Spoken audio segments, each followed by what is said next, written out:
Severe thunderstorm warning for Kankakee County in northeastern Illinois until 6 p.m. At 5:14 p.m., severe thunderstorms were located along a line extending from near Lakewood Shores to near Herscher, moving east at 50 miles per hour. Hazard, 60 miles per hour wind gusts and quarter-size hail. Source, radar indicated. Impact, hail damage to vehicles is expected. Expect wind damage to roofs, siding, and trees.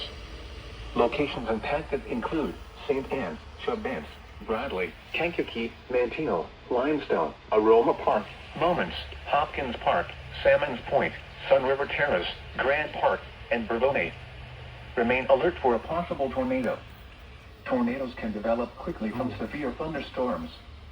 If you spot a tornado, go at once into the basement or small central room in a sturdy structure. For your protection, move to an interior room on the lowest floor of a building. A tornado watch remains in effect until 9 p.m. for northeastern and east central Illinois.